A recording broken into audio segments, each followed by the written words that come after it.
Hey everybody, Hoosier Jedi here with another review for you. This time talking episode 17 of The Flash called Tricksters. And this is another episode a lot of us have been looking forward to for a long time for the simple reason that we have as a guest star Mark Hamill himself. Yeah, friggin' Luke Skywalker. Now, of course, Hamill played the Trickster in two episodes of the 1990 Flash TV series, and then, kind of as a joke, they had him reprise the role during the Trickster's brief appearance, but on an episode of Justice League Unlimited.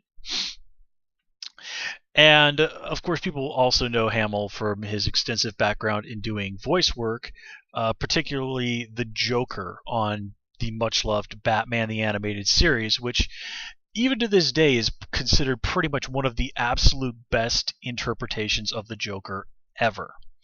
Now, what's interesting is that Hamill had played the Trickster shortly before he actually got offered the role of the Joker.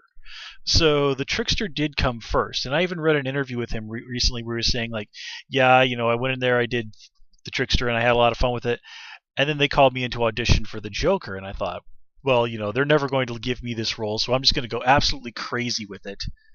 And of course, then they ended up offering him the role, and it just became really, after Luke Skywalker, perhaps Mark Hamill's most signature role.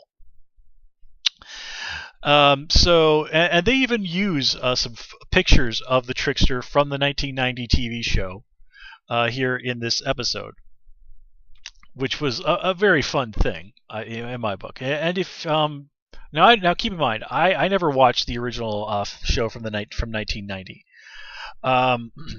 But people who are more familiar with it did point out some nice little nods to the show. For example, Barry's dad wears a trench coat after he's rescued, and apparently it's very similar to the one his version of Barry Allen wore on the show quite often.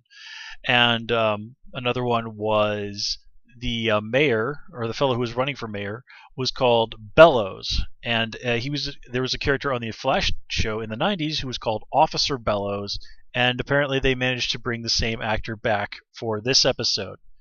So more or less, sort of the 90s Trickster happened, just without the Flash, and I guess the Central City PD was able to stop him, or maybe the feds caught him or whatever. So anyway. Of course, we also have the younger Trickster, who is Axel Walker. And now in the comics, the original Trickster, James Jesse and Axel Walker, are not father and son. That's just a little chance to throw in, they had to throw in a Star Wars joke. They just had to. And you could really tell Mark Hamill was loving that whole "I am your father" thing. I mean, he was really just having a complete and utter blast this entire time. But in the comics, James Jesse and Axel Walker actually hated each other, and Jesse was none too pleased when Walker showed up and basically had usurped the mantle of Trickster. Of course, Jesse ended up dying, and now Axel Walker is the one and only Trickster in the comics. But anyway, there really are just not enough good things that I can say about Mark Hamill as the Trickster. I mean, he plays it a much more serious version of the Trickster than the previous incarnations of the character that we've seen.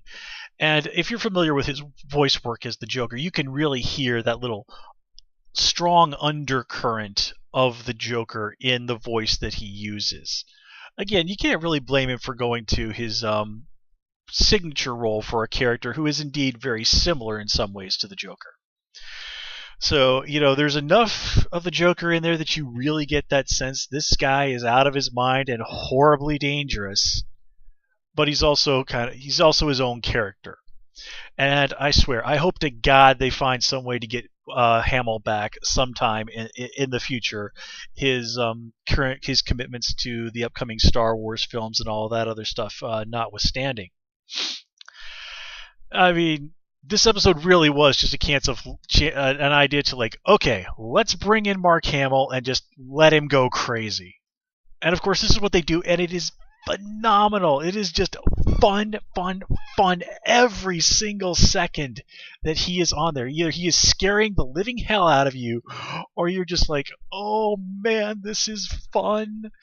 And like I said, Hamill is just clearly having an absolute blast. I mean, he's just loving it, and you can tell. I love it. I love it when you can tell the actors are just having a grand old time on the set. Now, of course, it's not all fun and games this episode. We get to see that really wonderful scene with Barry kind of down in the particle collider area, just sort of hunched over his own knees, so worried about his father. And Joe comes down there to offer some comfort, and it's a very heartwarming scene. Then we get to see Barry take off his mask and show his dad. Now, of course, his father had figured out that Barry was the Flash already, but that moment, father and son, him actually being able to look at his son standing there as the world's first superhero. I mean, yeah, Oliver Queen, Arrow, yeah, he's a hero, and you can even say he's a superhero if you define it as a guy in a costume. But the first guy in a costume with powers who's a hero, one of the most iconic members of the Justice League ever, one of the most iconic heroes in all of comics, and that incarnation is standing right there in front of him. I mean, ooh, that's one that gets you in the heart. Gets you in the heart, baby. And then, yeah, I mean, we get to see some nice moments between Barry's dad and Cisco and Caitlin, Joe, and even Harrison Wells. Just everybody has the highest respect for Barry's dad. Well, maybe not Harrison Wells, but he's at least good at faking it. But then again, you never really know with Eobard Thawne. And that's the other one that really threw me this episode was, of course, the big twist with getting all this information about the Reverse Flash. We get to see kind of what happened that night from his perspective. And did I see that right? Did it really look like it was actually the Reverse Flash that got young Barry out of the house? Because it looked like it was the yellow streak that grabbed him. But anyway, so we get to find out just exactly what's going on with Harrison Wells. And I love that moment where he takes off his mask, and I literally said out loud, what the hell? Because it's not Tom Cavanaugh, it's Carrie's dad from the Carrie Diaries, according to some person online who's actually watched that show. I just looked at the guy, and it's like, it's some guy who looks an awful lot like a young Jeff Daniels. I mean, seriously, this guy really does look quite a bit like Jeff Daniels did like 20 years ago. It's kind of weird. But anyway, so we get to find out exactly how it is that this guy looks like Harrison Wells, and we find out that the real Harrison Wells is... now, they mentioned that his wife's name was Tess Morgan. If she's somebody from the comics, that doesn't ring any bells with me. And I'm not the greatest person when it comes to DC lore, but I do like to think I know my stuff generally well. Of course, in all fairness, if you'd said to me a couple of years ago, hey, what do you think of Felicity Smoke? I'd have said, who the hell is that? So anyway, we see that he has... word going around the internet is that the writers have been using the term genetic camouflage. I heard that from Charlie over at Emergency Awesome. And that kind of makes sense. That sounds like such a comic book thing, doesn't it? But yeah, he basically absorbed Harrison Wells' DNA, and whatever that gadget allows him to look like Wells. Presumably, he lost the use of his proper face in doing that. I mean, I don't think he can just sort of like, oh man, it is so nice to be able to look like Jeff Daniels again. Like, I think he's kind of stuck that way. So, this really does start to kind of flesh out Eobard Thawne a little bit more, and he does go back to that whole line of talking about Well's wife, like, that woman, to me, that woman has been dead for centuries. And of course, this episode continues with the thread of Barry starting to become very suspicious of Wells. And of course, he absolutely sucks at hiding that he's not handling this whole situation well. And fortunately for him, they're able to blame it on the whole thing with his dad being kidnapped. So I think Barry will be able to do the acting that he needs to do a little bit better from now on. And if nothing else, this episode got us to that amazing scene of Tom Cavanaugh describing what it must be like to be a speedster. And of course, we get to hear the term Speed Force. Now, if you know the comics, the Speed Force is an enormous, enormous deal in the comic books. It is basically at the heart of the modern Flash mythology. And this is going all the way back to at least the 90s.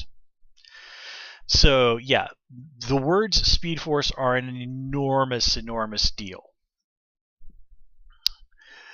And, of course, this episode also gets us to see Eddie Thawne finding out Barry's secret and agreeing to help out. And, of course, also joining in the Let's Lie to Iris game. Man, oh man. When that chicken comes home to roost, huh? You know, I always feel bad for us, the characters on the show who are constantly lied to in the idea that this is going to protect them somehow.